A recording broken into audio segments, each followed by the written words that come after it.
Hi friends, வாங்க நம்ம வீடியோக்குள்ள என்ன பார்க்க போகிறோன்னா மீன் பொரிக்க போகிறோம். வாங்க எப்படி பொரிக்கிறதுன்னு பார்க்கலாம். கொஞ்சமாக மஞ்சத்தூள் சேர்த்துக்குங்க, கொஞ்சமாக சீரகத்தூள், அரை ஸ்பூன் மிளகாத்தூள், குழம்பு மிளகாத்தூள் சேர்த்துக்கலாம் 2 ஸ்பூன் அளவுக்கு. 4 பல்லு பூண்டு இடிச்சு வச்சுருக்கோம், அதையும் சேர்த்துக்கலாம். அதுக்கப்புறம் பார்த்தீங்கன்னா கருவேப்பிலை போட்டுக்கோங்க. கருவேப்பிலை நான் 2 கிள்ளி வச்சுருக்கேன். தேவையான அளவுக்கு உப்பு சேர்த்துக்கோங்க.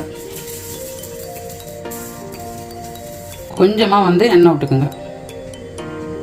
அப்புறம் நம்ம இதை அப்படியே கலக்கிடுவோம்.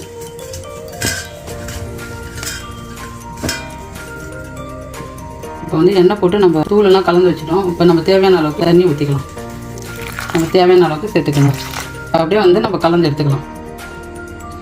நம்ம தண்ணி ஊற்றி இப்போ இந்த அளவுக்கு கலக்கி வச்சிட்டோம். இந்த டைமில் நம்ம உப்புலாம் பார்த்துக்குங்க. நான் போட்ட உப்பு கரெக்டாக இருக்குது. இப்போ நம்ம மீன் சேர்த்துக்கலாம். மீனை பார்த்திங்கன்னா நான் நல்லா கழுவிட்டு மஞ்சத்தூள் போட்டு உப்பு போட்டு நல்லா சுத்தம் பண்ணி வச்சுருக்கேன். முழுசாகவே போட போகிறோம். இப்போ நம்ம எல்லா மீனும் போட்டுக்கலாம்.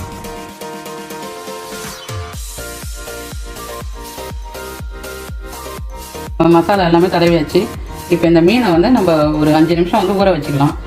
10 நிமிஷம் ஊற வச்சாலும் நல்லாயிருக்கும். நம்ம ஒரு 5 நிமிஷம்லேருந்து ஒரு 10 நிமிஷம் வரைக்கும் இப்போ ஊற வச்சு நம்ம இப்போ வறுக்கக்குள்ளே பார்க்கலாம்.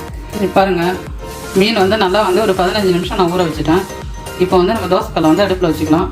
வச்சுக்கிட்டு இப்போ மீனை போடணும். தோசைக்கல் காஞ்சிடுச்சு, கொஞ்சோண்டு எண்ணெய் ஊற்றிக்கோங்க. எண்ணெய் நல்லா காஞ்சிடுச்சு. இப்போ மீனை வச்சுக்கோங்க. இப்போ கொஞ்சம் கொஞ்சமாக நம்ம மீனை பொரித்து எடுத்துக்கலாம். இப்போ போட்டாச்சு.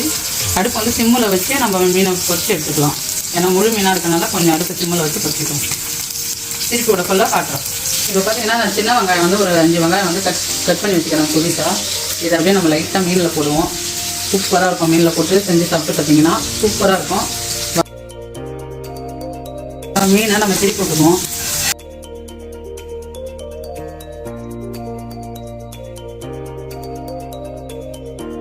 இப்போ மீனை திருப்பி விட்டாச்சு. அடுத்தது இன்னொரு பக்கம் வெந்த பிறகு நம்ம எடுத்துக்கலாம். நம்ம இன்னொரு மீன் நம்ம எண்ணெயில் பொரிக்க போகிறோம். அப்படியே போட்டுடலாம். இப்போ நல்லா நம்ம பொரிஞ்ச பிறகு நம்ம திருப்பி லைட்டாக திருப்பி விட்டுக்கலாம். அப்படியே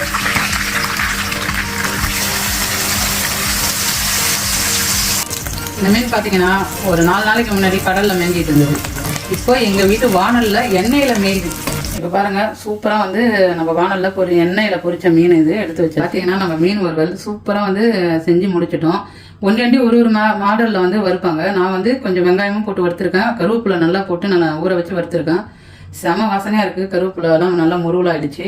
நீங்களும் இதே மாதிரி செஞ்சு சாப்பிட்டு பாருங்கள். இதே மீனை தான் நான் குழம்பு வச்சுருக்கேன். மாங்காய் முருங்கைக்காய்லாம் போட்டு ஏற்கனவே மீன் குழம்பு நான் வீடியோவில் போட்டிருக்கேன். பார்க்காதவங்க பாருங்கள்.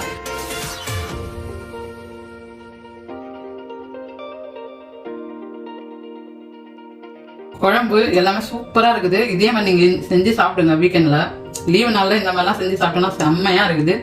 எங்களுக்கு எல்லா நாளும் குளிர் நாள் தான். ஆனால் சொல்ல வீடியோ பிடிச்சிருந்தா லைக் பண்ணுங்கள், ஷேர் பண்ணுங்கள், கமெண்ட் பண்ணுங்கள், சப்ஸ்கிரைப் பண்ணுங்கள், பெல் பட்டனை கிளிக் பண்ணுறேங்க. நன்றி, வணக்கம்.